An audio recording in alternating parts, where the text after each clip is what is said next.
미국이 발칵 뒤집혔습니다. 아랍에미리트가 미국 무기 체계를 버리고 한국산 무기를 선택했기 때문입니다. 지난 수십 년 동안 중동 시장을 독점해온 미국, 그 누구도 감히 넘보지 못한 시장에서 한국이 미국을 박살낸 겁니다. 계약 규모는 무려 90조 원. 전 세계 언론은 큰 충격에 빠졌고 돈도 많은 나라가 도대체 왜? 라며 연이은 의혹 보도를 쏟아냈습니다. 하지만 바로 그때 미국의 갑질과 한국의 압도적 기술력이 담긴 내부 보고서가 공개됐고 아랍에미리트의 선택에 모두 고개를 끄덕이게 됐죠. 대한민국은 전 세계 최고의 기술력을 가졌습니다. 도대체 무슨 일이 있었던 걸까요? 미국을 압도한 한국의 기술력, 지금 시작합니다. 수천억을 쏟아부은 최첨단 방공망이 하룻밤 만에 고철이 됐습니다. 기계가 고장난 게 아닙니다. 대서양 건너편에서 누군가가 전원을 꺼버린 겁니다. 12대의 무장 드론이 국경을 넘었을 때 저는 아부다비 지하 상황실에서 발사 버튼을 누르고 있었습니다. 한 번, 두 번, 세 번. 화면은 꿈쩍도 하지 않았어요. 본국 승인 대기 중 이 7글자가 우리 군인 전원의 목을 조르고 있었죠. 저는 만수르 알 마무드 아랍에미리트 국가안보회의에서 23년째 방위 전략을 총괄하는 사람입니다. 그날까지 저는 돈이면 안보를 살 수 있다고 믿었습니다. 아니, 믿고 싶었어요. 연간 방위비만 200억 달러. 미국, 프랑스에서 들여온 최신 무기들로 중동 최강의 방패를 세웠다고 자부했죠. 그런데 정작 적이 왔을 때 그 방패를 드는 권한이 우리에게 없었습니다. 자정을 갓 넘긴 시각이었습니다. 상황실에 경보음이 터지자 20명이 넘는 장교들이 동시에 모니터로 달려갔어요. 부관이 외쳤습니다.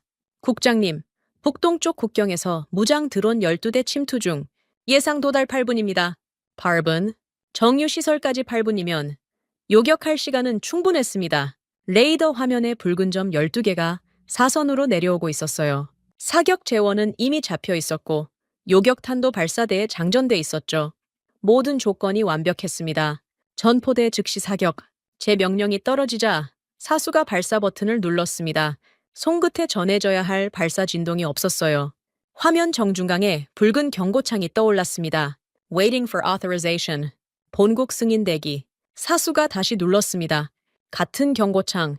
세 번째, 네 번째. 변하는 건 아무것도 없었어요. 등골이 서늘해지는 것과 동시에 분노가 치밀었습니다. 내가 산 무기를 내 영토에서 내 명령으로 쏘는데 왜 남의 허락을 받아야 합니까? 서방 연락관 긴급 회선 연결하라. 지금 당장! 부관이 내민 수화기를 낚아챘습니다. 신호음이 3번 울리고 연결됐어요. 워싱턴에서 받는 목소리는 한밤중에 잠이 덜 깬 듯 느릿느릿했습니다. 의회 교전 규칙 승인 절차가 완료되기 전까지는 원격 잠금 해제 권한을 넘길 수 없습니다. 규정이에요, 국장님. 귀를 의심했습니다. 지금 이 순간 드론 12대가 우리 머리 위를 날고 있다고요. 제가 목소리를 높였습니다. 우리 국민의 생명이 걸린 문제요. 5분 안에 정유시설이 타격당합니다. 짧은 침묵이 흘렀어요. 그리고 돌아온 대답은 이랬습니다. 본국의 법적 절차를 무시할 권한은 저에게 없습니다. 뚜뚜뚜 전화가 끊어졌습니다.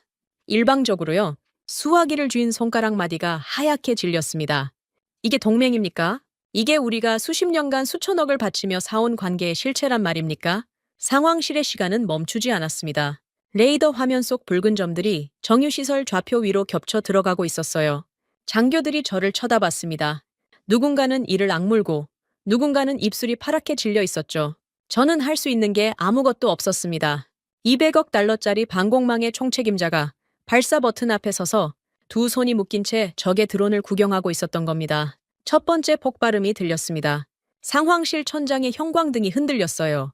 두 번째, 세 번째 폭발이 이어졌고 유리창 너머 아부다비의 밤하늘이 주황빛으로 물들었습니다. 정유시설이었습니다. 모니터에 CCTV 영상이 올라왔어요. 시커먼 연기 기둥이 하늘을 뚫고 솟아오르고 있었습니다.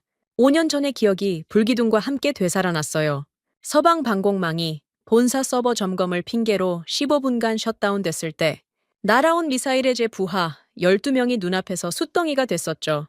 그날의 비명이 귓전에서 울렸습니다. 또 같은 꼴을 당하고 있었어요. 주먹이 떨렸습니다.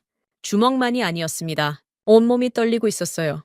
분노인지 무력감인지 저도 분간이 안 됐습니다. 사태 수습에 3시간이 걸렸습니다. 소방대가 투입되고 부상자 후송이 시작됐어요. 다행히 사망자는 없었지만 정유시설 2곳이 반파됐고 피해 추산액은 아직 집계조차 불가능했죠. 상황실의 아비규환이 겨우 가라앉을 무렵 사이버 정보국의 파티마 대위가 태블릿 하나를 들고 들어왔습니다. 국장님, 1차 접속 로그 분석이 끝났습니다. 보셔야 합니다. 파티마 대위의 얼굴이 창백했어요. 태블릿 화면을 넘기는 손끝이 미세하게 떨리고 있었습니다. 저는 화면을 받아들었어요. 심장이 멎는 것 같았습니다. 요격 실패의 원인은 기계 결함이 아니었습니다. 서방 본사 서버에서 발사 승인 프로토콜을 고의로 지연시킨 접속 기록이 타임스탬프와 함께 찍혀 있었어요.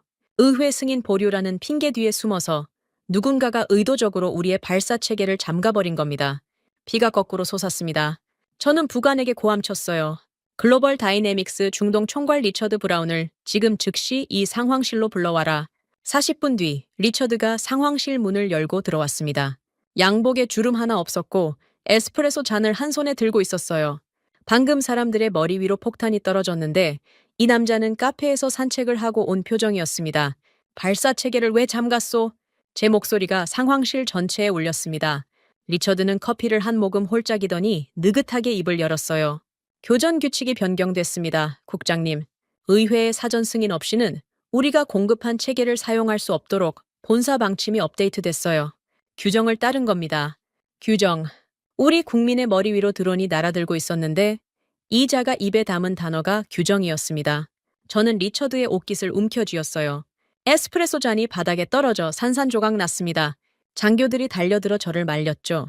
그래서 우리가 맞고 죽는 동안 당신들은 의회 투표를 기다리고 있었다? 이게 동맹이라는 겁니까? 리처드는 옷깃을 털며 한 발 물러섰습니다. 표정 하나 안 변했어요. 그리고 천천히 가방에서 서류 한 묶음을 꺼내 탁자 위에 올려놓았습니다. 제목이 눈에 들어왔습니다. 통합방공 시스템 긴급 재계약안. 이게 뭡니까? 요격 체계를 풀어달라는 건데 새 청구서를 가져왔다고요? 리처드가 여유롭게 웃었습니다. 시스템을 정상화하려면 새 계약 조건이 필요합니다. 본사의 결정이에요. 불기둥의 열기가 차에 가시지도 않은 상황실에서 이 남자는 우리의 공포를 가격표로 환산하고 있었습니다. 23년을 이 자리에서 버텼습니다. 갖은 위협과 압박 속에서도 이 나라의 하늘을 지켜왔다고 자부했어요. 그런데 그 23년의 자부심이 지금 이 순간 모래처럼 부서지고 있었습니다. 저는 청구서 위에 시선을 고정한 채 이를 악물었습니다. 내 나라의 하늘을 지키려 눌렀던 발사 버튼은 강대국의 허락 없이는 한낱 고철 덩어리에 불과했습니다. 유리창 너머로 아직도 시커먼 연기가 피어오르고 있었어요. 그 연기 속에서 5년 전에 잃은 전우들의 얼굴이 어른거렸습니다. 저는 그 자리에서 결심했습니다. 이 목줄을 끊지 못하면 같은 비명이 또 울릴 거라는 걸 뼛속까지 알고 있었으니까요. 리처드가 내민 청구서의 잉크가 마르기도 전에 다음 날 오전 긴급 회의가 소집됐습니다. 장소는 국가안보회의 지하 3층 밀실. 에어컨이 불가동인데도 공기가 차갑게 느껴졌어요. 아니, 차가운 건 공기가 아니라 그 방 안에 앉은 사람들의 표정이었습니다. 테이블 상석에 리처드 브라운이 다리를 꼬고 앉아 있었습니다. 어젯밤 제가 멱살을 잡았던 바로 그 남자예요. 양복은 새 것으로 갈아입었고 넥타이 매듭은 흠잡을 데 없이 반듯했습니다. 정유시설 두 곳이 반파된 다음 날 아침에 이 인간은 면도까지 깔끔하게 하고 나타난 겁니다. 테이블 맞은편에는 재무장관 타리크 알 하비브가 태블릿을 움켜쥐고 있었고 그 옆에는 공군 참모총장 칼리드 빈 사이드가 훈장 가득한 가슴을 꼿꼿이 세우고 앉아 있었습니다. 리처드가 먼저 입을 열었습니다. 사과가 나올 거라 기대한 건 아니었어요. 하지만 이 정도일 줄은 몰랐습니다. 어젯밤 사태에 대해 유감스럽게 생각합니다. 다만 통합 방공망의 정상화를 위해서는 몇 가지 조건을 말씀드려야겠습니다. 리처드가 프로젝터 리모컨을 눌렀어요. 화면에 숫자들이 올라왔습니다. 전시 프리미엄 30% 가산, 교체 부품 납기 24개월, 유지보수 인력 재배치 우선순위 하향 조정. 저는 숫자 하나하나를 읽으며 관자놀이가 욱신거렸습니다. 쉽게 말하면 이런 겁니다. 값은 30%더 내라. 부품은 2년 뒤에나 주겠다. 고쳐줄 사람도 당분간 못 보낸다. 어젯밤 우리 정유시설을 불태운 게 누구 때문인데 거기에 웃돈을 얹어내라는 겁니까? 타리크 장관의 얼굴에서 핏기가 싹 빠졌습니다. 태블릿 위에 손가락이 부들부들 떨리고 있었어요. 이 사람은 아랍에미리트의 금고를 지키는 사람입니다. 매일 아침 뉴욕 증시와 국제 유가를 확인하며 디르함 한 푼도 허투루 쓰지 않는 것으로 악명이 높았죠. 그런 타리크 장관의 입에서 절제를 잃은 목소리가 터져 나왔습니다. 30% 프리미엄의 2년 대기라니. 그동안 우리 하늘은 누가 지킵니까? 이건 수리 견적서가 아니라 강도짓이요. 리처드는 눈 하나 깜짝하지 않았어요. 커피 잔을 천천히 내려놓으며 고개를 살짝 기울였습니다. 마치 때를 쓰는 아이를 바라보는 것 같은 눈빛이었죠. 그 시선이 저를 더 미치게 만들었습니다. 칼리드 장군이 주먹으로 테이블을 내리쳤습니다. 물잔이 튀어올랐어요. 당장 내일 저기 또 오면 어쩔 건가? 2년을 기다리는 동안 우리 부하들은 맨몸으로 죽으란 말이냐? 칼리드 장군의 목에 핏줄이 굵게 섰습니다. 이 사람은 40년 가까이 전투기 조종관을 잡아온 노장이에요. 미군과의 연합작전에서 받은 훈장만 12개. 뼛속까지 전투 조종사인 사람이 부하들의 목숨을 볼모로 잡히자 체면 같은 건 안중에도 없었습니다. 리처드가 입꼬리를 올렸습니다. 미소라고 부르기엔 너무 잔인한 표정이었어요. 물론 결정은 전적으로 귀국에 달려 있습니다. 다만 한 가지만 상기시켜 드리죠. 리처드가 서류를 한 장 넘겼습니다. 현재 귀국이 운용 중인 전투기 84대, 호위함 12척, 조기 경보 체계 전체의 핵심 유지 보수 코드와 부품 공급권은 저희 회사가 보유하고 있습니다. 저희가 철수하면 이 자산들은 며칠 내로 활주로 위에 고철이 됩니다. 알아서 판단하시겠죠. 회의실이 얼어붙었습니다. 숨소리조차 들리지 않았어요. 이건 협상이 아니었습니다. 국가 안보를 담보로 잡은 협박이었어요. 전투기도, 군함도, 방공망도 전부 저들의 손안에 열쇠가 있었습니다. 우리는 그 열쇠 없이는 바퀴 하나 굴릴 수 없는 처지였죠. 서명란이 제 앞에 놓여 있었습니다. 펜을 집어들었어요. 손가락에 힘을 줬습니다. 쓰려는 게 아니었습니다. 저는 그 펜을 서류 위에 내던졌습니다. 펜촉이 종이를 찢으며 잉크가 튀었어요. 리처드의 미소가 처음으로 멈칫했습니다. 이 청구서는 서명할 수 없소. 의자를 밀어내고 일어섰습니다. 칼리드 장군이 저를 불렀지만 돌아보지 않았어요. 회의실 문을 박차고 나와 곧장 대통령궁으로 차를 몰았습니다. 차 안에서 내내 핸들을 쥔 손이 떨렸어요. 분노 때문만은 아니었습니다. 이대로는 같은 일이 반복될 수밖에 없다는 공포가 목을 조이고 있었습니다. 모하메드 빈 자이드 알 나얀 대통령은 집무실이 아니라 개인 서재에서 저를 맞았습니다. 창밖으로 아부다비의 스카이라인이 내려다 보였어요. 저 빌딩 숲과 정유시설과 항만, 이 모든 것이 하늘의 방패가 뚫리는 순간 모래성이 된다는 걸 이분도 모르지 않았습니다. 저는 어젯밤 일을 처음부터 끝까지 보고했습니다. 발사 버튼이 먹통이 된 순간, 서방 연락관이 전화를 끊어버린 순간, 바티마 대위가 찾아낸 고의적 승인, 지연 로그, 그리고 오늘 아침 리처드가 내민 강도 같은 청구서까지 엠비지 대통령은 한마디도 하지 않았습니다. 발장을 낀 채 저를 응시하고 있었어요. 이분의 침묵은 늘 무거웠습니다. 하지만 오늘의 침묵은 달랐어요. 차가운 게 아니라 뜨거운 침묵이었습니다. 눈빛 속에서 무언가가 타고 있었죠. 한참의 정적이 흐른 뒤 엠비지 대통령이 입을 열었습니다. 만수르, 우리가 언제까지 남의 허락을 받아가며 하늘을 지켜야 하느냐. 등줄기에 전류가 흐르는 것 같았습니다. 이 한마디는 질문이 아니었어요. 결심이었습니다. 엠바이지 대통령이 자리에서 일어나 창가로 걸어갔습니다. 아부다비의 야경을 내려다보며 낮은 목소리로 말했어요. 안보 공백이 단 하루도 발생하지 않는다는 조건을 맞춰라. 그 조건만 충족된다면 새로운 패를 찾아보는 것을 허락하겠다. 가슴이 터질 것 같았습니다. 대통령의 재가라는 건 수십 년간 이어온 서방과의 방산, 관계를 근본부터 뒤흔들 수 있는 열쇠를 손에 쥔 거나 마찬가지였으니까요. 저는 곧장 집무실로 돌아와 비밀 TF를 꾸렸습니다. 서방을 대체할 수 있는 방공체계를 가진 나라와 업체를 전수조사하기 시작했어요. 결과는 참담했습니다. 러시아의 S-400은 성능은 인정하지만 미국의 제재 폭탄을 맞을 각오를 해야 했고, 이스라엘 시스템은 중동 정세상 도입 자체가 정치적 자살이었습니다. 유럽산 중거리 체계 두 종은 성능 시험 결과가 카탈로그 수치의 70%에도 미치지 못했어요. 보안 검증을 돌려보니 한 업체의 통신 모듈에서는 정체불명의 백도어까지 발견됐습니다. 파일을 덮을 때마다 가슴이 답답해졌어요. 사흘 밤을 꼬박 세웠습니다. 책상 위에 각국 방산업체의 제안서가 산처럼 쌓였지만 어느 것 하나 엠비지 대통령이 내건 조건, 단 하루의 공백도 없을 것을 충족시키지 못했습니다. 성능이 되면 정치가 발목을 잡았고 정치가 되면 기술이 모자랐어요. 어느 쪽을 골라도 결국 또 다른 나라의 목줄을 목에 거는 꼴이었습니다. 새벽 4시, 커피도 식은 차에 방치된 집무실에서 저는 의자 등바디에 머리를 기댔습니다. 천장의 형광등이 지직거리며 깜빡이고 있었어요. 동맹이라는 이름표를 단 목줄이 이 나라의 숨통을 조이고 있었습니다. 그 목줄을 끊을 칼은 어디에도 보이지 않았어요. 눈을 감으니 어젯밤의 불기둥이 눈꺼풀 안쪽에서 다시 타올랐습니다. 5년 전에 잃은 전우들의 얼굴도요. 이대로 주저앉을 수는 없었습니다. 반드시 길이 있어야 했어요.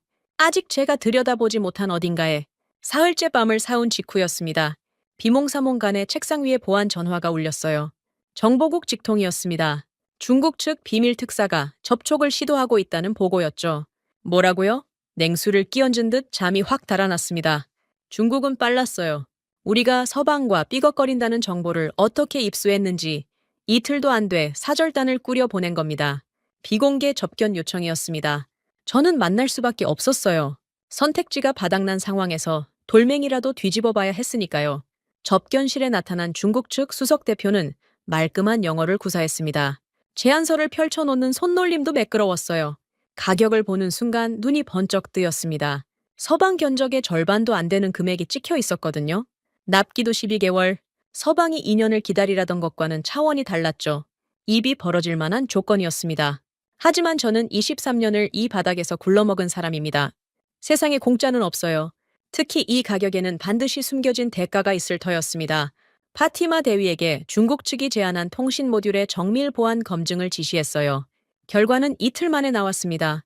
파티마 대위가 분석 보고서를 들고 왔을 때 대위의 표정만으로 답을 알 수 있었습니다. 통신 기판 깊숙이 박혀있던 칩 하나, 설계도면 어디에도 명시되지 않은 정체불명의 통신 칩이 모든 데이터를 외부로 빼돌릴 수 있는 구조로 심어져 있었어요. 반값의 정체는 이것이었습니다.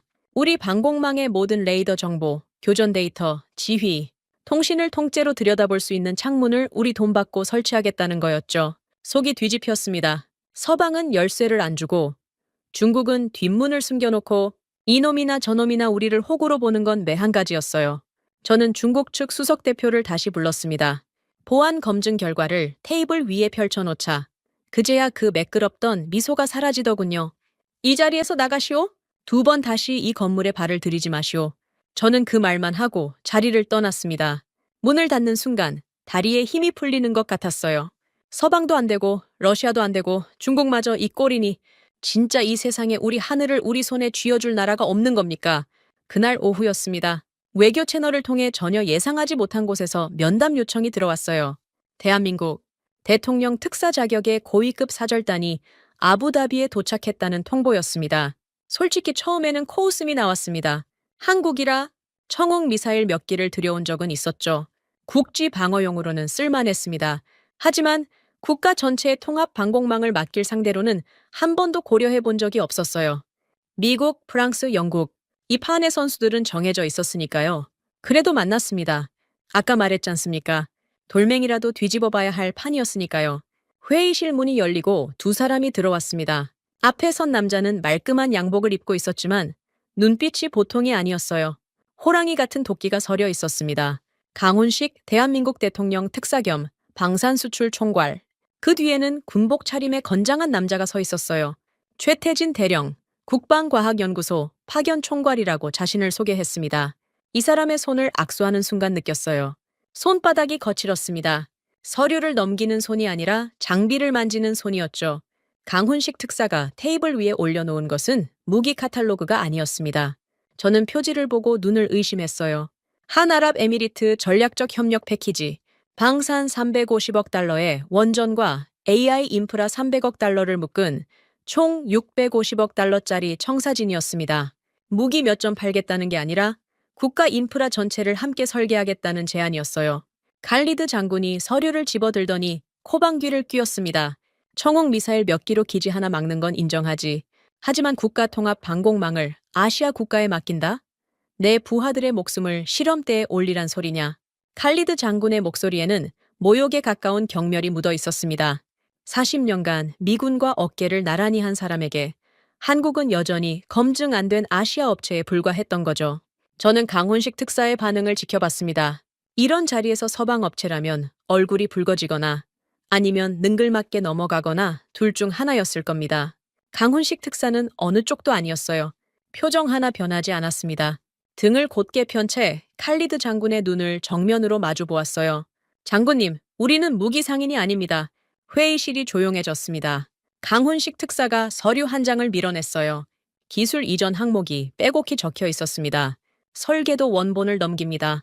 정비 매뉴얼 정원을 넘깁니다. 무기 운용 소스 코드, 이른바 블랙박스라 불리는 것까지 전부 넘기겠습니다. 귀국의 엔지니어가 직접 열고 고치고 개량할 수 있도록요. 우리가 떠난 뒤에도 귀국의 두 손으로 하늘을 지킬 수 있게 만들겠다는 뜻입니다. 등골에 전류가 흘렀습니다. 23년 동안 단 한 번도 들어본 적 없는 말이었어요. 서방은 죽어도 소스 코드를 내주지 않았습니다. 그게 이 산업의 불문율이었죠. 열쇠를 쥐고 있어야 고객이 평생 끌려오니까요. 그런데 이 사람이 지금 그 열쇠를 통째로 건네겠다고 한 겁니다. 타리크 장관의 눈빛이 달라졌습니다. 태블릿을 내려놓고 서류를 직접 집어들었어요. 현지 공동 생산 및 기술 이전에 따른 경제적 파급 효과라는 항목에서 타리크 장관의 손가락이 멈췄습니다. 수만 개의 일자리 창출, 제3국 공동 수출 수익 분배 구조. 타리크 장관의 입술이 미세하게 벌어졌어요. 숫자를 읽는 이 사람의 표정이 변하는 건 23년 동안 제가 두세 번밖에 본 적이 없었습니다. 저는 강훈식 특사를 똑바로 바라봤습니다. 말이 좋은 건 누구나 할 수 있어요. 서방도 처음에는 장밋빛 약속을 늘어놓았으니까요. 특사 말은 들었소. 그런데 이 통합 방어 체계라는 것이 실전에서 연동이 되는 건지 그걸 지금 당장 증명할 수 있겠소? 제 질문이 끝나기도 전에 칼리드 장군이 끼어들었습니다. 입꼬리에 비웃음이 걸려 있었어요. 좋은 생각이군. 내일 기상청이 최악의 모래 폭풍을 예고했네. 섭씨 40대 시야제로 그 속에서 기존 서방 장비와 한국 시스템을 연동해 가상적기를 요격해 보시지. 그 정도는 해줘야 내 부하들의 목숨을 맡길 수 있지 않겠나. 불가능에 가까운 조건이었습니다. 기존 서방제 장비는 한국 시스템과 통신 규격 자체가 달랐어요. 거기에 모래 폭풍까지. 연동은커녕 레이더가 제대로 돌아갈지도 장담할 수 없는 환경이었죠. 칼리드 장군은 사실상 됐으니 꺼지시오를 점잔 빼며 돌려 말한 겁니다. 회의실 구석에 서 있던 서방 기술자 2명이 키득거리는 소리가 들렸습니다. 한국 장비, 저 모래 속에 집어넣으면 30분도 안 돼서 기판이 엉겨붙을걸. 구경거리는 되겠군. 일부러 들으라고 한 말이었어요. 통역관 이 핫산의 턱이 딱딱하게 굳어지는 게 보였습니다. 저는 강훈식 특사를 지켜봤습니다. 이 사람이 어떤 반응을 보이느냐가 전부였어요. 발끈하면 아마추어, 빌면 장사꾼. 강훈식 특사는 어느 쪽도 아니었습니다. 고개를 한번 끄덕이더니 옆에 서 있던 최태진 대령을 돌아봤어요. 두 사람의 눈이 마주쳤습니다. 말은 한마디도 오가지 않았지만 최태진 대령의 입꼬리가 아주 미세하게 올라가는 게 보였습니다. 그건 자신감이었어요. 내일 새벽 5시까지 훈련장에 장비를 전개하겠습니다. 최태진 대령의 목소리는 담백했습니다. 허세도 변명도 조건도 없었어요. 칼리드 장군이 코웃음을 치며 자리에서 일어났습니다. 서방 기술자들의 킥킥거림은 더 커졌죠. 저는 강훈식 특사의 눈을 마지막으로 한 번 더 봤습니다. 흔들림이 없었어요. 이 사람들이 허풍을 치는 건지 진짜 뭔가를 가지고 온 건지 내일이면 알게 될 터였습니다. 새벽 4시 반 훈련장에 도착했을 때 이미 한국 팀은 움직이고 있었습니다. 칠흑 같은 어둠 속에서 군용 트럭 6대의 헤드라이트가 사막을 훑고 있었어요. 최태진 대령이 작업복 차림으로 트럭 짐칸 위에 올라서서 장비 하역을 지휘하고 있었습니다. 양복은커녕 방탄조끼도 안 입고 있었어요. 기름때가 잔뜩 묻은 작업복에 군화끈도 제대로 안 묶은 채 새벽 사막의 기온이 영상 12도까지 내려갔는데 이 사람의 이마에는 벌써 땀줄기가 흐르고 있었습니다. 5시가 되자 동이 텄고 동시에 기상청의 예보가 현실이 됐습니다. 서쪽 지평선에서 누런 벽이 밀려오기 시작했어요. 모래 폭풍, 앞이 안 보이는 정도가 아니었습니다. 3미터 밖의 사람 윤곽조차 사라지는 수준이었어요. 바람이 귀를 찢고 모래 입자가 피부에 박히듯 날아들었습니다. 섭씨 40도의 열기와 모래가 뒤섞여 숨을 쉬는 것 자체가 고역이었죠. 칼리드 장군이 방사능 방호복 수준의 장비를 갖추고 참관 텐트에 들어섰습니다. 리처드도 그 옆에 앉았어요. 선글라스를 밀어 올리며 바깥을 내다보는 표정이 여유 그 자체였습니다. 마치 실패가 확정된 경기를 구경하러 온 사람 같았죠. 시연이 시작됐습니다. 첫 번째 관문은 기존 서방제 구형 레이더와 한국 지휘통제소 간의 통신 연동이었어요. 규격이 다른 두 시스템을 하나로 묶어야 하는 작업. 평상시에도 까다로운 작업인데 이 모래 폭풍 속에서 전파가 제대로 잡힐 리 없었습니다. 예상대로였어요. 연동을 시도한 지 7분 만에 통신 신호가 끊겼습니다. 모니터에 붉은 경고등이 켜지고 한국 지휘통제소와 서방 레이더 사이의 데이터 링크가 완전히 죽어버렸어요. 참관 텐트에서 리처드가 다리를 꼬며 입꼬리를 올리는 게 모니터 너머로 보였습니다. 칼리드 장군은 팔짱을 낀 채 미동도 없었고요. 끝났다는 표정이었습니다. 그때 최태진 대령이 에어컨이 돌아가는 통제 컨테이너의 문을 벌컥 열고 밖으로 뛰쳐나갔습니다. 방호복이 없었어요. 곡을 하나 달랑 쓰고 모래 폭풍 속으로 뛰어든 겁니다. 저는 모니터로 지켜보며 눈을 의심했습니다. 미친 짓이었어요. 저 바람에 5분만 노출돼도 기관지가 망가질 수 있었거든요. 최태진 대령은 서방제 레이더 기지국까지 200m를 뛰어갔습니다. 한국 기술진 3명이 뒤따랐어요. 모래 속에서 쓰러지고 일어나기를 반복하면서 레이더 기지국의 외장 패널을 맨손으로 뜯어낸 최태진 대령이 회로 기판 앞에 쪼그리고 앉았습니다. 납땜 인두를 꺼내 들었어요.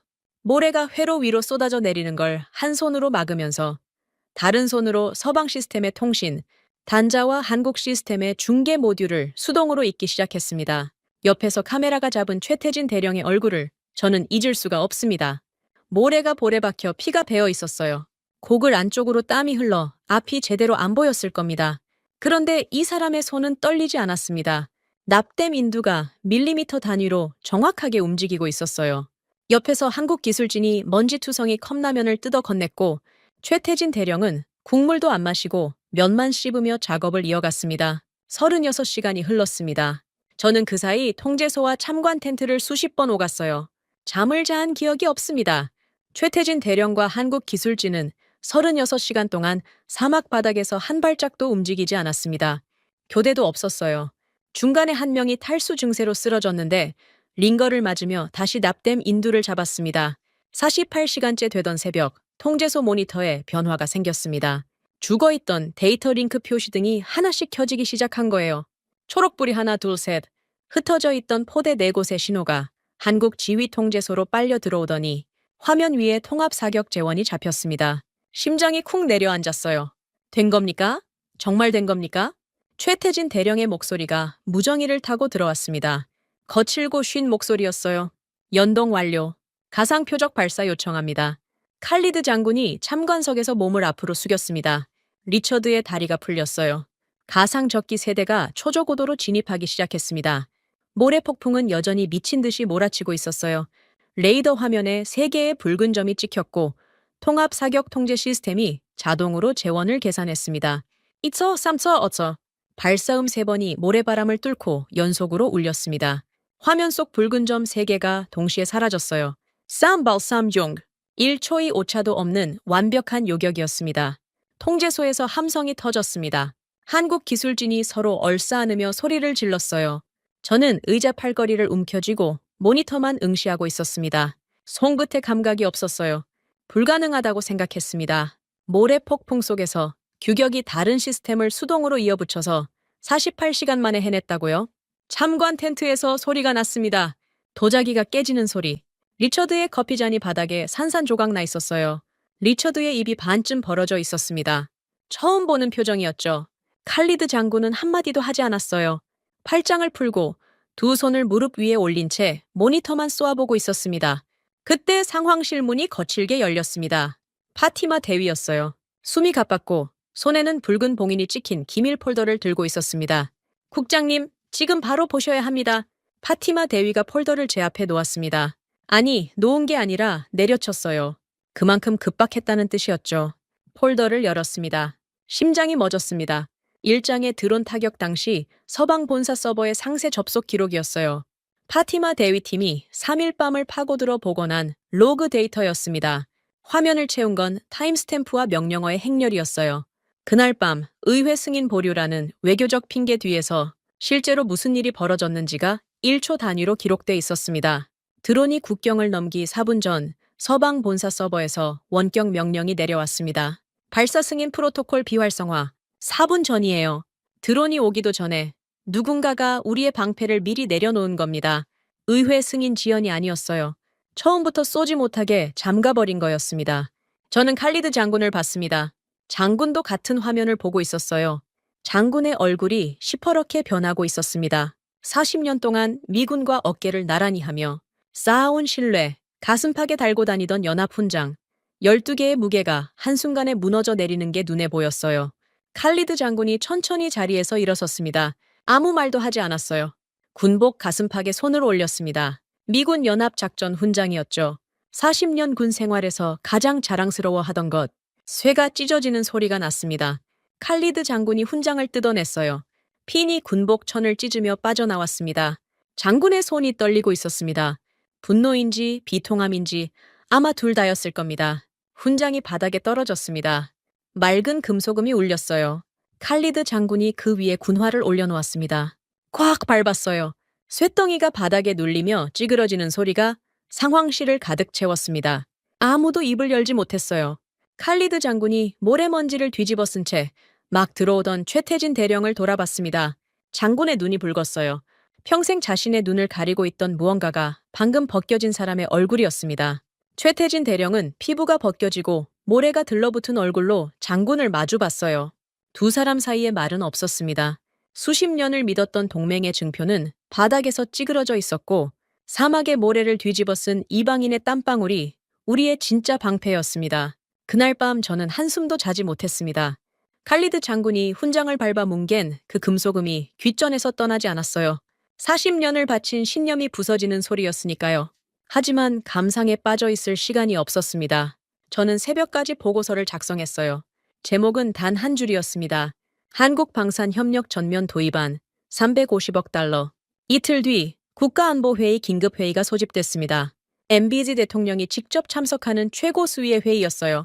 이 자리에서 서방과의 관계를 끊고 한국으로 전면 전환할 것인지 국가의 운명을 결정하는 순간이었습니다. 회의장에 들어서자 공기가 무거웠습니다. MBZ 대통령이 상석에 앉아 있었고 그 옆으로 칼리드 장군, 타리크 장관, 그리고 정보국장까지 전원이 모여 있었어요. 강훈식 특사와 최태진 대령은 회의장 밖 별실에서 대기 중이었습니다. 제가 프로젝터를 켰습니다.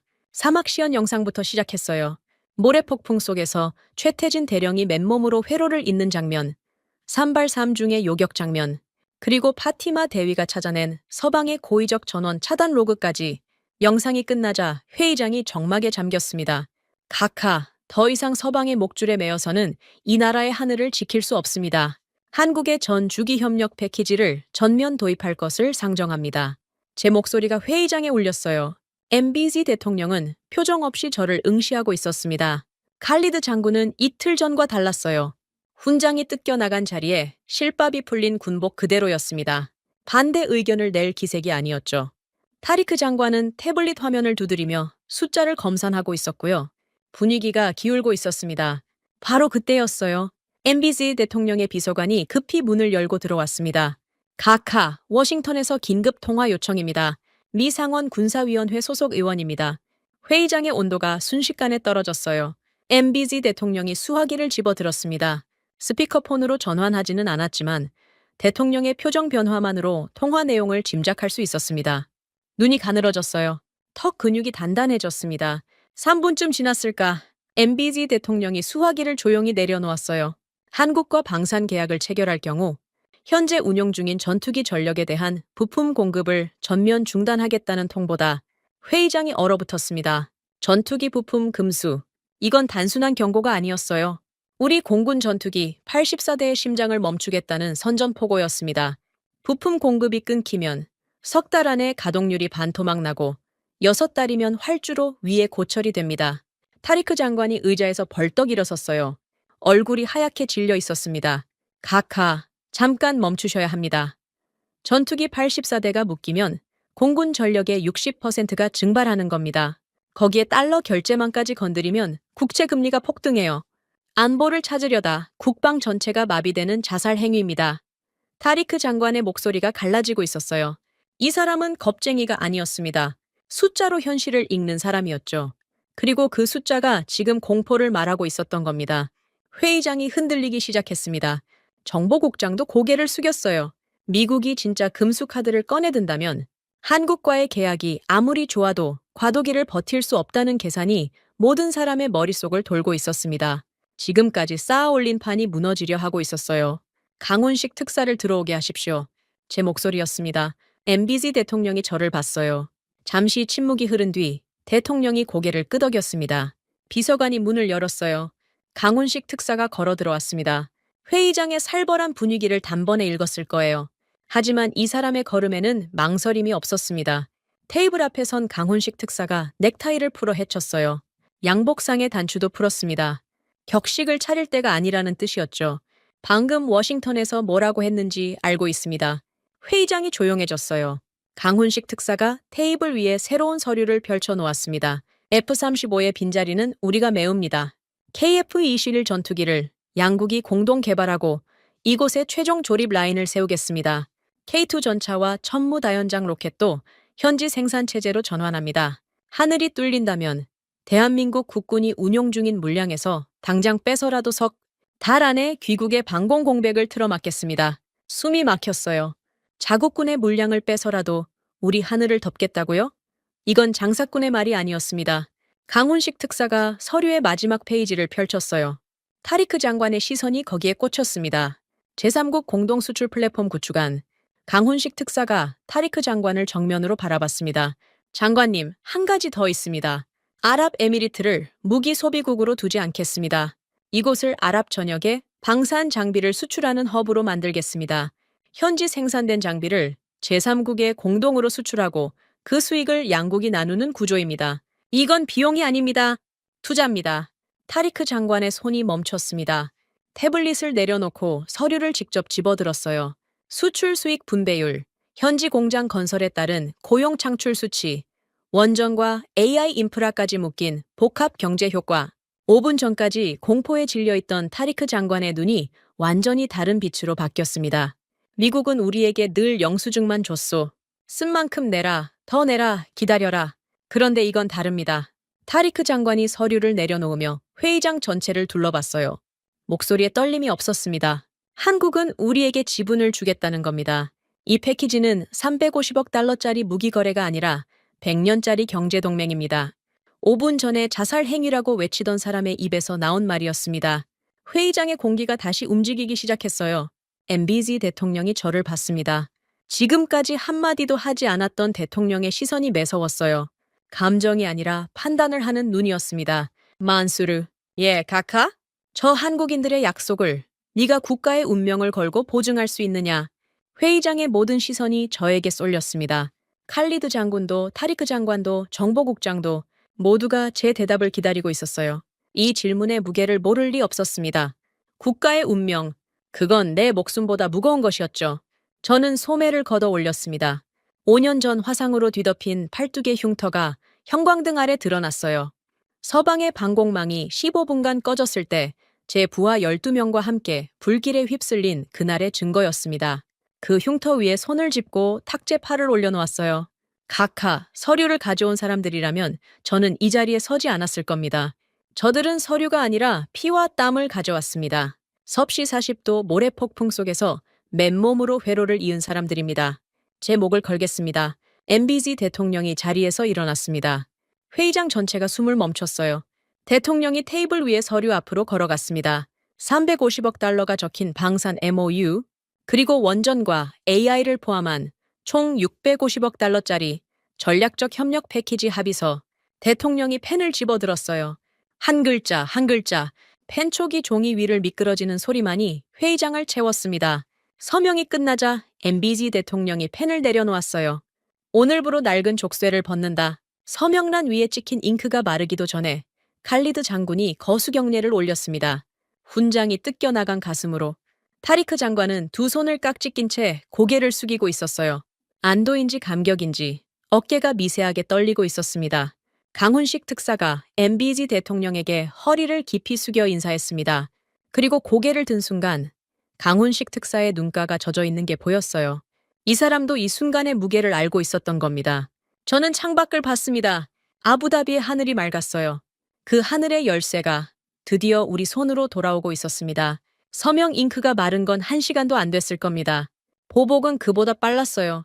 MBZ 대통령의 서명 소식이 외교 채널을 타고 워싱턴에 도착한 직후 글로벌 다이내믹스 본사가 움직였습니다. 철수 명령이 내려진 거예요. 단순한 인력 철수가 아니었습니다. 서방 기술진이 기지를 떠나면서 통합 방공망의 레이더 암호 체계를 통째로 날려버렸어요. 삭제가 아니라 의도적 파괴였습니다.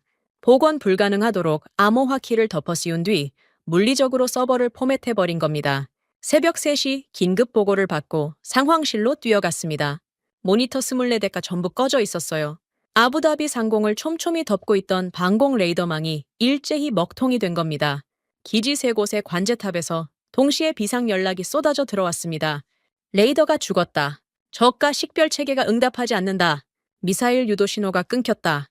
완전한 암흑이었습니다. 우리 머리 위 하늘이 텅 비어 있었어요. 누가 뭘 날려보내든 알 수 없는 상태. 200억 달러를 쏟아부은 방어망이 서방 기술자 몇 명이 키보드를 두드린 것만으로 무력화된 겁니다. 주먹을 쥐었지만 때릴 곳이 없었어요. 이게 바로 소스코드를 남의 손에 맡긴 대가였습니다. 저는 강훈식 특색에 직접 전화를 걸었습니다. 새벽 3시에요. 벨이 한번 울리기도 전에 받았습니다. 이 사람도 안 자고 있었던 거예요. 특사, 서방이 철수하면서 레이더 암호를 전부 날렸소. 지금 아부다비 상공이 완전히 열려 있소. 2초의 침묵이 흘렀습니다. 그리고 돌아온 대답은 짧았어요. 알겠습니다. 12시간 안에 도착합니다. 허풍이 아니었습니다. 그날 오후 아부다비 군용 활주로에 대한민국 공군 C-17 수송기 4대가 모래바람을 가르며 내려앉았어요. 화물 램프가 열리자마자 장비와 인원이 쏟아져 나왔습니다. 천공 미사일 시스템 구성품, 독자 지휘 통제 장비, 통신 중계 모듈, 그리고 최태진 대령을 선두로 한 한국 기술진 40여 명, 40도가 넘는 활주로 위로 내려선 이들의 군화가 아스팔트에 닿는 순간 저는 처음으로 숨을 쉴 수 있었습니다. 최태진 대령은 인사도 생략했어요. 활주로에서 곧장 중앙기지의 서버실로 뛰어들어갔습니다. 서방이 남기고 간 잔해를 보더니 혀를 찼어요. 깔끔하게 밀었군요. 복원은 의미 없습니다. 그리고 부하들을 돌아봤습니다. 뜯어내자. 전부 바닥부터 새로 깐다. 서방의 폐쇄형 데이터 링크를 살리는 게 아니라 아예 뿌리째 드러내고 한국아랍에미리트 독자 네트워크로 교체하겠다는 거였습니다. 불가능해 보였어요. 기지 3곳을 잇는 통합 네트워크를 바닥부터 다시 구축한다? 그걸 며칠 만에? 최태진 대령은 이미 움직이고 있었습니다. 기름때 묻은 작업복으로 갈아입고 서버 렉 사이에 들어가 케이블을 뽑아내기 시작했어요. 한국 기술진이 기지 3곳에 분산 배치됐고 각 팀이 동시에 서방 시스템의 잔해를 해체하면서 한국 장비를 설치해 나갔습니다. 통역관 이하산이 그 와중에 눈에 들어왔습니다. 이 사람은 통역관이라는 직함이 무색할 만큼 현장을 뛰어다니고 있었어요.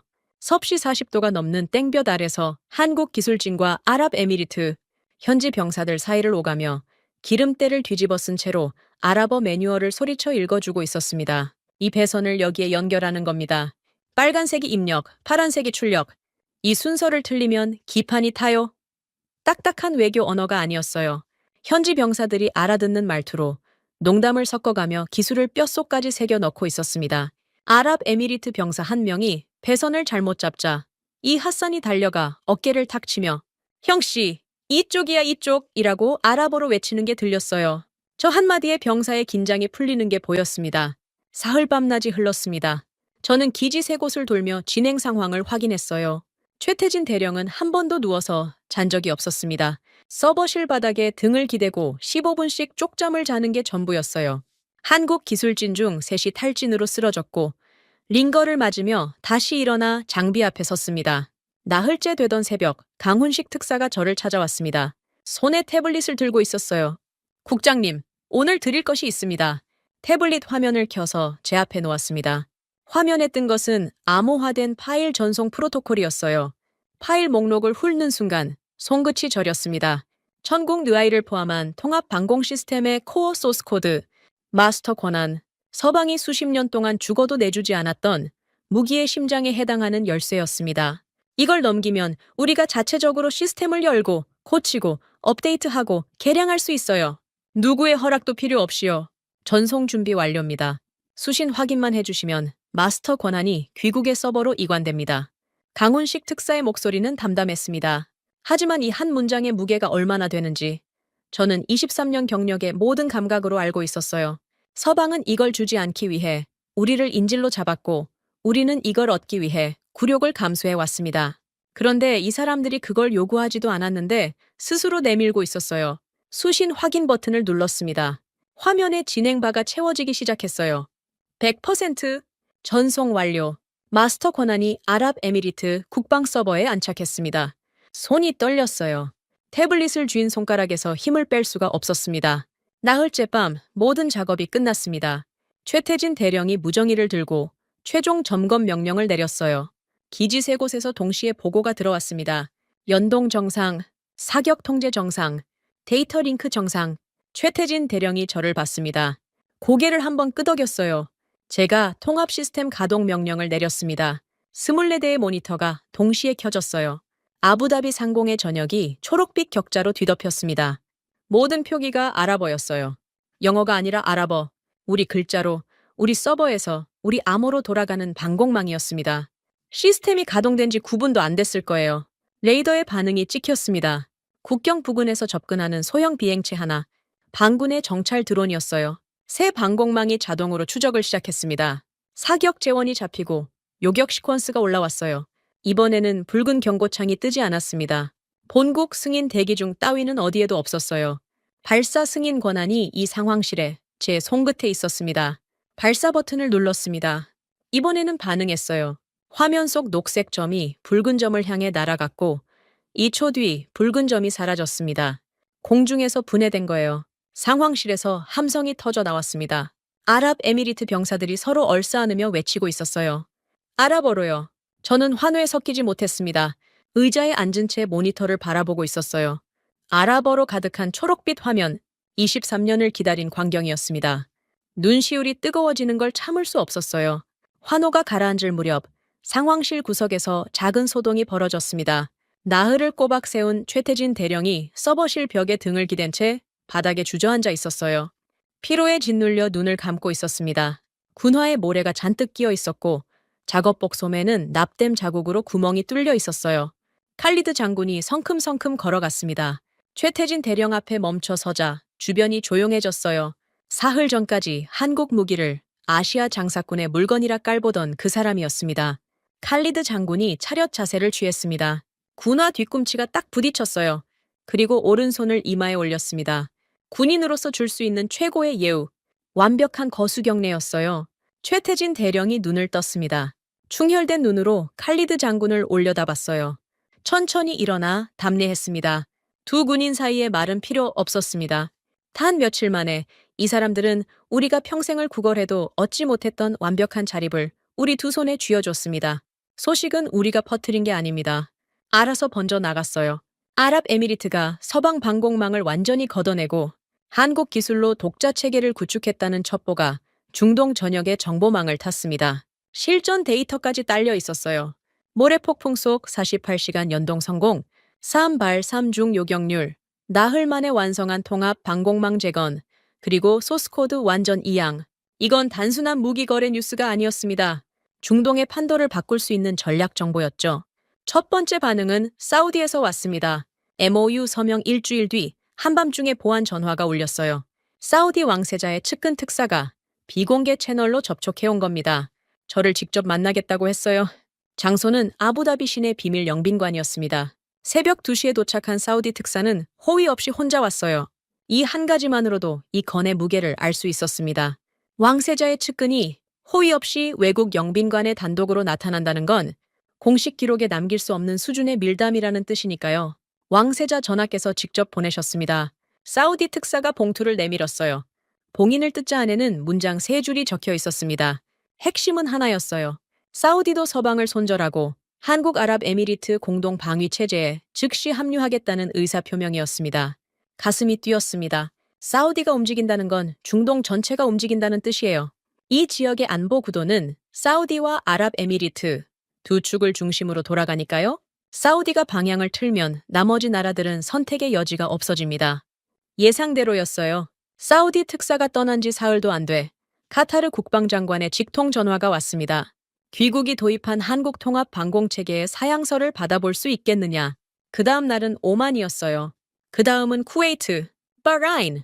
수십 년간 서방의 눈치만 보며 꼼짝 못하던 나라들이 앞다투어 한국 측에 연합 구매 문의를 쏟아내기 시작했습니다. 제 사무실 전화가 하루에 20통씩 울렸어요. 전부 같은 질문이었습니다. 한국이 우리에게도 소스 코드를 넘겨줄 수 있느냐? 저는 강훈식 특사와 주변국 대응 전략을 조율하기 시작했습니다. 개별 대응으로는 한계가 있었어요. 그래서 다른 방법을 택했습니다. 주변국 특사 6명을 한자리에 모았어요. 아부다비 NSC 별관 대회 의실이었습니다.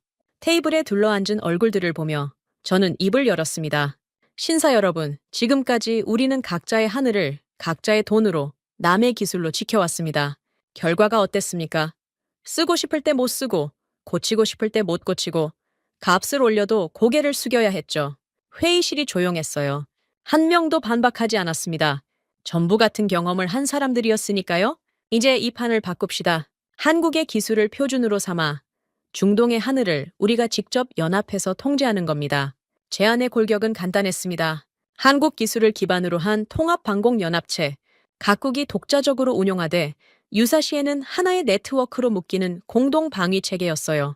소스코드는 참여국 모두에게 이양, 유지보수도 현지 인력으로, 서방의 목줄 같은 건 처음부터 설계에 없었습니다. 사우디 특사가 첫 번째로 손을 들었어요.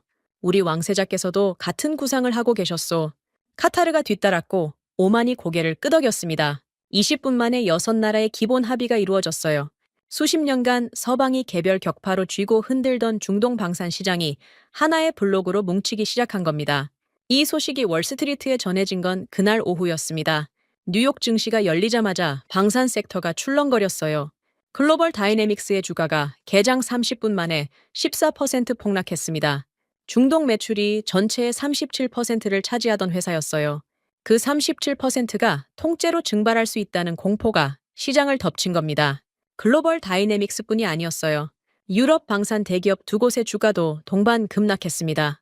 CNBC 속보 자막에 중동 방산 지각 변동, K-디펜스 블록 형성이라는 헤드라인이 떴어요. 그 다음 날 아침 예상했던 방문자가 찾아왔습니다. 리처드 브라운. 철수하면서 레이더 암호를 날려버리고 떠난 바로 그 사람이었어요. 이번에는 양복에 주름이 잡혀 있었습니다. 에스프레소 잔도 들고 있지 않았어요. 서류 가방 하나를 두 손으로 움켜쥐고 있었습니다. 접견을 요청했지만 저는 일부러 40분을 기다리게 했어요. 접견실에 들어선 리처드는 다른 사람이 돼 있었습니다. 다리를 꼬지 않았어요. 의자 끝에 걸터앉아 서류 가방을 무릎 위에 올려놓고 있었습니다. 국장님, 본사에서 새로운 조건을 가져왔습니다. 서류를 펼쳤어요. 가격 50% 인하, 부품 즉시 공급, 기술 지원 상주 인력 배치.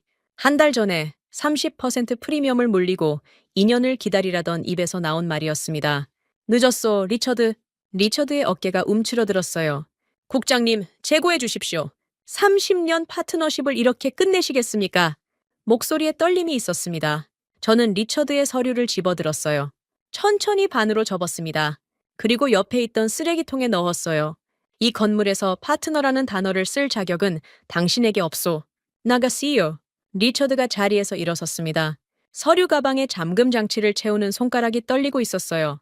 문을 열고 나가는 리처드의 뒷모습은 한 달 전 이 접견실에서 다리를 꼬고 앉아 우리를 조롱하던 사람과 같은 인간이라고 믿기 어려웠습니다. 그날 저녁 더 큰 소식이 들어왔습니다. 한국과의 계약을 빌미로 전투기 부품 금수를 협박했던 미 상원 의원이 입장을 번복한 거예요. 공식 성명도 아니었습니다. 비공개 외교 채널을 통해 슬그머니 금수 조치 검토를 철회한다는 통보가 왔어요. 이유는 뻔했습니다. 아랍에미리트 한 나라만의 문제가 아니게 됐으니까요. 사우디, 카타르, 오만까지 줄줄이 한국 쪽으로 움직이는 판에 금수 카드를 밀어붙이면 중동 전체를 적으로 돌리는 셈이었습니다. 석유, 달러 결제, 지정학적 거점. 잃을 것이 너무 많았던 거죠. 강훈식 특사와 나란히 NSC 복도를 걸었습니다. 양쪽으로 주변국 장성들과 특사들이 줄지어 서 있었어요. 한국아랍에미리트 방산연합에 합류하려는 사람들이었습니다. 이 사람들의 눈빛이 달라져 있었어요. 한 달 전만 해도 한국을 아시아의 중소방산 업체쯤으로 보던 시선이었습니다. 지금은 경애였어요. 기를 내주며 고개를 숙이는 장성의 어깨에 달린 계급장이 별넷이었습니다. 강훈식 특사가 걸음을 멈추지 않았어요. 저도 멈추지 않았습니다. 어제의 주인이었던 자들은 꼬리를 내렸고 사막 한가운데서 맨손으로 회로를 이었던 사람들이 새로운 질서를 쓰고 있었습니다. 복도 끝 유리창 너머로 아부다비의 야경이 빛나고 있었어요. 저 불빛들을 지키는 방패의 열쇠가 이제 확실히 우리 주머니에 있었습니다. 2026년 2월 26일 밤 아부다비 NSC 지하 벙커. 저는 지금 이 자리에 앉아 있습니다. 제 앞탁자 위에는 합의문 한부가 놓여 있어요.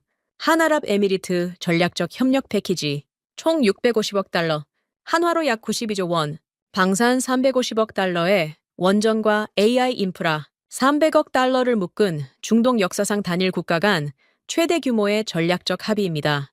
며칠 전 최종 타결된 이 문서의 잉크가 아직 손끝에서 느껴지는 것 같아요. 벙커 벽면에 대형 스크린의 뉴스가 흘러나오고 있었습니다. CNN, 알자지라, BBC, 로이터. 채널을 돌릴 때마다 같은 헤드라인이었어요. 아랍에미리트, 대한민국과 92조 원 규모 초대형 전략적 협력 체결, 중동 방산 지형 근본적 재편, K-디펜스, 서방 독점 체제 종식 선언, 세 개가 들썩이고 있었습니다. 스크린 하나가 아부다비 공업단지의 실시간 화면을 비추고 있었어요. 방산과 원전 공동 생산, 인프라 착공식 현장이었습니다. 타리크 장관이 착공식 연단 위에 서 있었어요. 그 뒤로 대형 전광판에 수치가 올라오고 있었습니다. 첫 해 직접 고용만 2,000명, 3년차까지 협력업체 포함 4만 8천 개 일자리 창출, 원전 건설에 따른 에너지 자립률 상승 곡선, 제3국 수출 허브로서의 예상 수익 분배 구조, 타리크 장관이 환하게 웃고 있었어요. 23년간 저와 함께 일하면서 숫자 앞에서 이 사람이 저렇게 웃는 건 본 적이 없었습니다. 불과 한 달 전에 이 사람이 뭐라고 했습니까? 자살 행위요. 미국의 부품 금수 협박에 얼굴이 하얗게 질려 결정을 멈춰달라고 애원했었죠. 그런데 지금 저 사람은 세상을 다 가진 표정으로 착공 버튼을 누르고 있었습니다. 숫자의 사나이는 결국 숫자에 의해 확신을 얻은 거예요. 영수증만 내밀던 서방과 달리 한국이 내민 건 지분이었으니까요. 다른 스크린으로 시선을 돌렸습니다. 공군 훈련 기지의 영상이었어요. 젊은 아랍에미리트 조종사들이 한국형 KF-21 시뮬레이터 안에서 훈련을 받고 있었습니다. 계기판의 모든 표기가 알아 보였어요. 교관석에는 한국 공군 파견 조종사가 앉아 있었지만 조종관을 잡고 있는 건 우리 조종사들이었습니다. 기지 외곽에는 청홍 드리 포대가 배치돼 있었고 아랍에미리트 병사들이 직접 점검하고 운용하고 있었어요. 매뉴얼을 펴놓고 물어보는 게 아니라 손에 익은 동작으로 자연스럽게 다루고 있었습니다. 이 핫산이 모래바람 속에서 목이 쉬도록 가르친 결과였죠. 화면 한 구석에 칼리드 장군이 보였습니다. 팔짱을 낀 채 훈련 상황을 지켜보고 있었어요. 군복 가슴팍에는 훈장이 뜯겨나간 자리에 실밥이 그대로 남아 있었습니다. 새 훈장을 달지 않았어요. 칼리드 장군이 젊은 조종사에게 다가가 어깨를 두드리는 장면이 잡혔습니다. 조종사가 거수경례를 올리자 장군이 답례하며 고개를 끄덕였어요. 칼리드 장군의 눈가가 젖어 있는 게 카메라에도 잡혔습니다. 40년 군 생활에서 이 사람이 가장 원했던 건 훈장이 아니었어요. 자기 부하들이 남의 허락 없이 스스로 하늘을 지키는 모습이었습니다. 그걸 드디어 보고 있었던 겁니다. 뉴스 채널을 하나 더 돌렸습니다. 아부다비 국제공항에 화면이 떴어요. 짐을 잔뜩 실은 카트를 밀며 출국장으로 향하는 서양인 무리가 보였습니다. 글로벌 다이내믹스 로고가 박힌 서류 가방들, 리처드 브라운의 부하들이었어요. 수십 년간 이 나라에 상주하며 기득권을 누리던 서방 방산업체 직원들이 짐을 싸서 떠나고 있었습니다. 카메라가 한 남자의 얼굴을 잡았어요. 리처드였습니다. 선글라스를 쓰고 있었지만 고개를 숙인 각도가 달랐어요. 한 달 전 다리를 꼬고 앉아 에스프레소를 홀짝이던 여유는 흔적도 없었습니다. 출국장 자동문 안으로 사라지는 리처드의 뒷모습을 뉴스 앵커가 담담하게 내레이션하고 있었어요. 서방 방산업체의 중동시대가 막을 내리고 있습니다. 코숨이 나올 줄 알았어요. 안 나왔습니다. 복수의 쾌감 같은 건 없었어요. 다만 무겁고 뜨거운 감정이 가슴 밑바닥에서 올라왔습니다. 저들이 떠난 자리에 채워진 건 증오가 아니라 자립이었으니까요. 스크린들을 모두 끄고 자리에서 일어났습니다. 벙커 안쪽의 통합 방공 지휘 상황실로 걸어 들어갔어요. 이 방은 제가 23년을 보낸 곳입니다. 모니터의 배치도, 콘솔의 높이도 제 천이 배어 있는 곳이었죠. 하지만 이 방은 이제 전혀 다른 공간이 돼 있었습니다. 24대의 모니터에 초록빛 격자가 살아 숨쉬고 있었어요. 아부다비 전역을 덮는 통합 방공 지휘 화면. 모든 표기가 완벽한 아랍어였습니다. 레이더 식별 코드, 사격 재원, 지휘 통신 채널, 시스템 상태 로그까지. 영어 한 글자 없었어요. 이 서버를 움직이는 마스터 권한은 이 건물 지하에 있는 우리 서버에 안착해 있었습니다. 누구에게도 허락을 구할 필요 없이 이 화면의 모든 버튼은 우리 손가락이 누르는 순간 반응합니다. 손을 뻗어 모니터 가장자리를 쓸어봤어요. 유리 표면이 차가웠습니다. 이 차가운 화면 뒤에서 돌아가는 시스템의 심장이 드디어 우리 것이었습니다. 5년 전 부하 12명의 비명이 귓전에서 울렸어요. 서방이 15분간 방패를 내려놓았을 때 눈앞에서 숫덩이가 된 전우들, 소매를 걷었습니다. 화상 흉터가 형광등 아래서 드러났어요. 이 흉터가 아물 일은 없을 겁니다. 하지만 같은 흉터가 다시 생기는 일도 없을 겁니다. 발소리가 들렸습니다. 돌아보니 강훈식 특사와 최태진 대령이 상황실 입구에 서 있었어요. 짐을 챙긴 모습이었습니다. 다음 임무지로 이동하는 거였죠. 사우디와의 후속 협의가 기다리고 있었으니까요. 강훈식 특사에게 걸어갔습니다. 이 사람의 눈빛에는 여전히 호랑이 같은 도끼가 서려 있었지만 그 아래에 피로가 깔려 있었어요. 잠을 제대로 잔 적이 있긴 한 겁니까? 최태진 대령은 여전히 기름때가 빠지지 않는 손을 하고 있었습니다. 깨끗한 군복으로 갈아입었는데도 손톱 밑에 검은 자국이 남아 있었어요. 서류를 넘기는 손이 아니라 장비를 만지는 손. 처음 악수했을 때 느꼈던 그 거친 손바닥이 떠올랐습니다. 두 사람의 손을 잡았습니다. 악수가 아니었어요. 양손으로 두 사람의 손을 함께 감싸주었습니다. 말이 나오지 않았어요. 뭐라고 해야 합니까? 감사하다는 말로는 부족했습니다. 이 사람들은 단순히 무기를 팔러 온 상인이 아니었어요. 사막의 모래바람을 맨몸으로 맞으며 우리의 심장에 자부심을 심어준 사람들이었습니다. 강훈식 특사가 제 손을 꽉 쥐었어요. 그리고 한마디 했습니다. 우리는 돌아가지만 시스템은 여기 남습니다. 이제 각하의 나라입니다. 최태진 대령이 묵묵히 고개를 숙였어요. 저는 두 사람을 끌어안았습니다. 비즈니스 파트너의 포옹이 아니었습니다. 사선을 함께 넘은 형제의 포옹이었어요. 두 사람이 떠난 뒤 저는 다시 텅 빈 상황실에 혼자 남았습니다. 24대의 모니터가 초록빛으로 빛나고 있었어요. 완벽한 아랍어로 돌아가는 통합 방공 지휘 화면. 이 나라의 하늘을 이 나라의 언어로 이 나라의 사람들이 지키는 시스템. 23년을 기다린 풍경이었습니다. 의자에 앉아 합의문을 다시 펼쳤어요. 650억 달러. 이 숫자가 세상에 말하는 건 단순한 거래 규모가 아닙니다. 세상은 우리가 돈으로 항공 무기를 샀다고 하겠죠. 아닙니다. 우리는 피와 땀을 나눈 대가로 마침내 잃어버렸던 주권을 되찾은 겁니다. 합의문을 덮으며 창밖을 봤습니다. 아부다비의 밤하늘의 별이 총총했어요. 더 이상 저 하늘이 두렵지 않았습니다. 저 하늘의 열쇠는 이제 이 건물 안에 있으니까요. 모래바람을 함께 맞아준 형제들이 만들어준 방패가 오늘 밤도 이 나라의 잠든 아이들 위를 지키고 있었습니다. 지금까지 대한민국의 감동을 전하는 감동윤아였습니다.